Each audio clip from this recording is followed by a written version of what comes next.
يا مساء الفل على احلى جماهير في الدنيا، وحشتوني جدا جدا جدا. يا رب يكون الجميع بخير وفي احسن حال.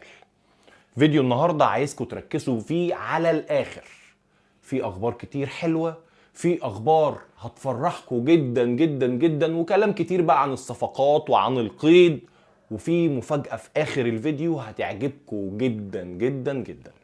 طيب نبدا بايه؟ نبدا بالقيد.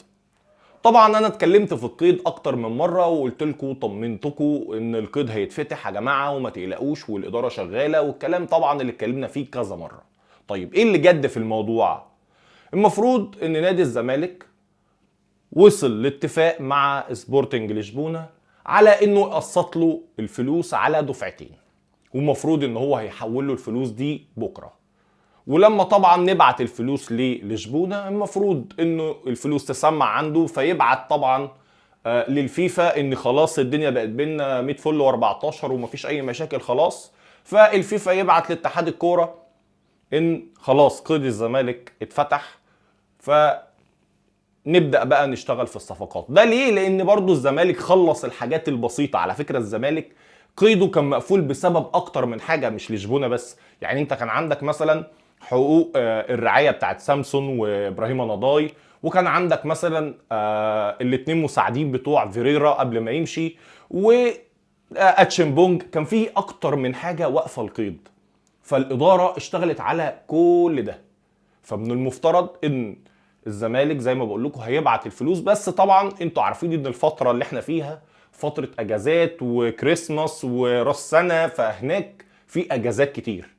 فالمفروض ان القيد هيتفتح تقريبا في حدود 10 ايام من دلوقتي، عشان برضو الناس تبقى مطمنه. فان شاء الله ان شاء الله الفتره الجايه دي بالكتير زي ما بقول لكم ان شاء الله في خلال 10 ايام هتلاقي الزمالك بيعلن فتح القيد، وان خلاص وقف القيد ده اتلغى. وان شاء الله هنبدا بقى نتكلم في الصفقات، والكلام بقى عن الصفقات والاعلان عن الصفقات. لكن قبل ما اخش حته الصفقات دي، بصراحه ربنا حابب اشكر كل فرد في اداره الزمالك وكل الناس اللي اشتغلت على فك القيد. بامانه اشتغلوا بشكل كويس جدا، وقدروا ان هم يحلوا الموضوع بسلاسه وفي هدوء، ولا حد بيطلع بقى يقول لك اصل انا وانا رحت وجيت ومش عارف مين راح دفع من جيبه الشخصي، والكلام اللي احنا كنا بنسمعه قبل كده. بصراحه ربنا زي ما بيقولوا كده شغالين في صمت، وقدروا ان هم يحلوا الموضوع. فبجد الف الف شكر. نيجي لكلامنا بقى عن الصفقات. وكلامي عن الصفقات النهارده حابب ابدا الكلام بخبر غريب شويه. هو غريب ومضحك في نفس الوقت. نادي سيراميكا كليوباترا حط في محمد شكري عشان يروح النادي الزمالك 50 مليون جنيه. انت متخيل الرقم؟ 50 مليون جنيه، يعني حاجة غريبة جدا. محمد شكري لاعب كويس جدا، لاعب محترم، يعني مستقبل منتخب مصر فوق دماغي، فوق دماغي كل ده. لكن 50 مليون جنيه رقم كبير قوي. يعني صلاح محسن في عزه في وقت الميغا ما خدش غير 40 بس. فيعني رقم غريب، واحنا ما عندناش تركي الشيخ طبعا. فرقم كبير قوي قوي قوي. يعني انا شايف ان هو رقم مبالغ فيه، ورقم يعني مش عارف، ما اعرفش، يعني رقم سمعته بصراحة صعقت. فبناء عن الكلام ده واللي بيحصل واللي هيحصل على فكرة، يعني اي نادي بيسمع ان الاهلي او الزمالك عايز لعيب من عنده بيحط ارقام خزعبلية، يعني ارقام خزعبلية، يعني فاهم.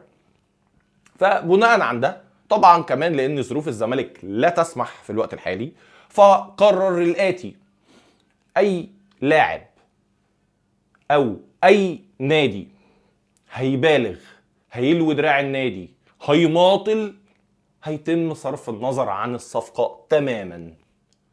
يعني اي لعيب هيقعد يعمل اللوع اللي احنا بنشوفه ده، خلاص مش عايزينك، شكرا، فوق دماغنا يا باشا، اتفضل. بس بالبلدي كده اللي هيجي معانا في الدغري هو ده اللي هيلعب في نادي الزمالك، وهو ده اللي هيكون متواجد، واللي هيبقى على قد ايدينا من الاخر. هتقعد بقى تماطل وتقول لي 50 مليون و70 مليون؟ لا خلاص، خليك للي يدفع. والعكس صحيح.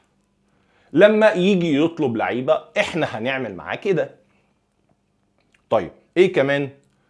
الزمالك المفروض ان هو شغال على 2 افارقه تحت السن. طبعا في ناس هتسمع تحت السن يقول لك انتوا هتجيبوا لنا عيال صغيره وتقول عليهم افارقه. لا، انا عايز اقول لحضرتك ان في لعيبه 19 سنه بقت واخده كاس عالم دلوقتي. فالموضوع يعني في افارقه، بس هي الفكره ان محتاج عين تشوف، محتاج عين تنقي، محتاج عين تختار، هتعرف تطلع.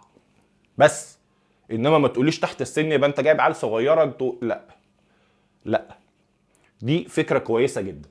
طيب ايه كمان؟ كمان دوري الدرجه الثانيه. وهتقول لي برضو درجه ثانيه هي حصلت لا، يعني ليك مصطفى فتحي خير مثال، خير مثال. مصطفى فتحي بقى ايه دلوقتي؟ بنتمنى يرجع. فمش عايزين نسمع قرارات فناخد لا ازاي لا. طب معنى كلامي ده ان مش هيبقى فيه اسماء، مش هيبقى فيه بيج نيم، مش هيبقى فيه النجوم؟ لا، هيبقى فيه بس ممكن ما يبقاش في يناير، او يعني حاجات كده بسيطه.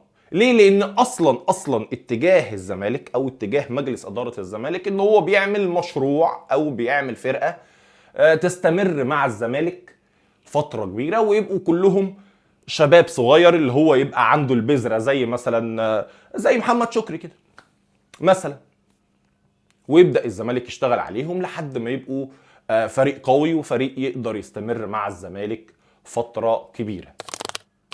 نيجي بقى للمفاجاه اللي انا مخليها لكم للاخر، اللي انا بقول لكم مفاجاه مهمه جدا واهم ما في الموضوع. يعني الاسبوع اللي فات انا كنت اتكلمت معاكم ان الزمالك بيحضر للتعاقد مع مدرب اجنبي او جهاز فني اجنبي، وقد تم. الزمالك على بعد خطوات بسيطة جدا جدا جدا من اتمام الاتفاق مع فرانكو فودا، الالماني فرانكو فودا. الزمالك الكلام ده ما بدأش طبعا من امبارح ولا النهارده، لا، الزمالك كان بقاله فتره متكلم معاه وبيتفق معاه هو واتنين تاني، لكن ما كانش فيه في المجلس اغلبيه او قرار اغلبيه ان هم يتفقوا مع مدرب اجنبي. ومن الظاهر ان الاغلبيه دي تمت خلاص، ومن المفروض ان هم تقريبا خلاص بيتموا مع الاتفاق، والمفروض ان احنا هنشوفه في المعسكر اللي جاي بتاع الزمالك، اللي المفروض هيسافر يوم 18 عشان يلعب البطولة الودية. فمن المفروض ان هو اللي هيكون في المعسكر، ومن المفروض كمان ان الزمالك اتفق معاه على كل التفاصيل، وطلب منه حتى ان هو ما يكترش في المساعدين طبعا، لان الموضوع عندنا يعني مش مستاهل، يعني او زي ما بيقولوا المشرحة مش ناقصة قتلة.